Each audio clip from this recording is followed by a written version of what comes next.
बाद लोग लौट कर नहीं आते? क्या आप यकीन करेंगे कि इस दुनिया में ऐसे भी घर होते हैं जो जिंदा इंसानों को निगल जाते हैं? अगर आपको एक रात किसी भूतिया हवेली में बितानी पड़े, तो क्या आप हिम्मत करेंगे? श्रापित हवेली एक डरावनी कहानी। प्रस्तावना। कुछ घर सिर्फ रहने के लिए नहीं बने होते। कुछ घरों में अतीत की परछाइयां अब भी जिंदा होती हैं, और जो भी उन परछाइयों को छूने की कोशिश करता है, वो फिर कभी वापस नहीं आता। अध्याय 1। हवेली का रहस्य। शहर से दूर घने जंगलों के बीच एक पुरानी और सुनसान हवेली थी। सालों से वो वीरान पड़ी थी। गांव वालों का कहना था कि वहां जाने वाला कभी वापस नहीं आता, लेकिन राजीव और उसका परिवार इन बातों को सिर्फ एक अफवाह मानते थे। राजीव ने हाल ही में एक अच्छी नौकरी पाई थी और उसने सोचा कि परिवार के साथ एक नई हवेली में शिफ्ट होना सही रहेगा। उसकी पत्नी नेहा और बेटा रोहन भी उसके इस फैसले से खुश थे। जब वे हवेली पहुंचे तो चारों ओर घना अंधेरा था। हवेली के विशाल दरवाजे पर लगे पुराने हैंडल को नेहा ने छूते ही एक अजीब सी ठंडक महसूस की। अजीब बात है, ये दरवाजा तो खुद ही खुल गया। नेहा ने कहा, अरे ये सब तुम्हारे दिमाग का खेल है। राजीव ने हंसते हुए जवाब दिया। छोटा बेटा रोहन हवेली के अंदर दौड़ता हुआ गया, लेकिन अचानक रुक गया और कोने की ओर इशारा करने लगा। पापा, वहां कोई खड़ा है, रोहन ने डर कर कहा। राजीव और नेहा ने उस ओर देखा, लेकिन वहां कुछ भी नहीं था। हवेली में अजीब सन्नाटा छा गया। अध्याय 2। डरावनी रात। पहली रात। जैसे ही घड़ी ने 12 बजाए, हवेली में अजीब घटनाएं होने लगी। तेज हवा चलने लगी, खिड़कियों के शीशे हिलने लगे और अचानक दरवाजा खुद ब खुद खुल गया। नेहा की आंख खुली तो उसने देखा कि कमरे के दरवाजे पर एक सफेद साड़ी पहने एक परछाई खड़ी थी। कौन है वहां? नेहा ने डरते हुए पूछा। तभी अचानक बिजली कड़की और जैसे ही रोशनी हुई, वह परछाई गायब हो गई। नेहा ने घबराकर राजीव को उठाया।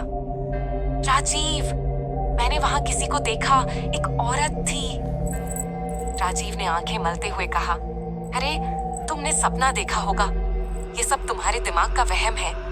लेकिन तभी धड़ाम, कमरे का दरवाजा जोर से बंद हो गया।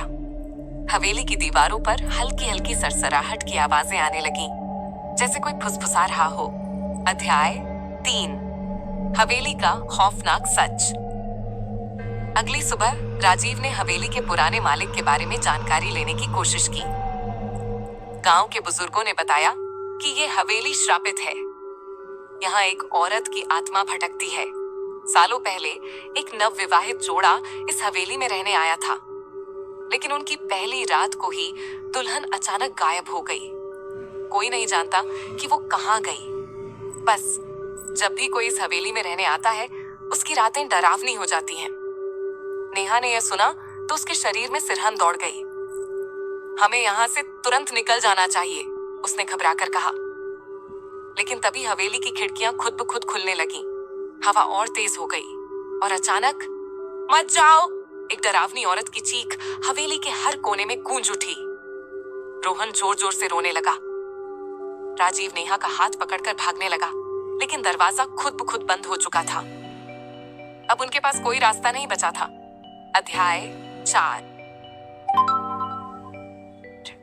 अंतिम रहस्योद्घाटन। हवेली के अंदर तेज हवाएं चल रही थीं।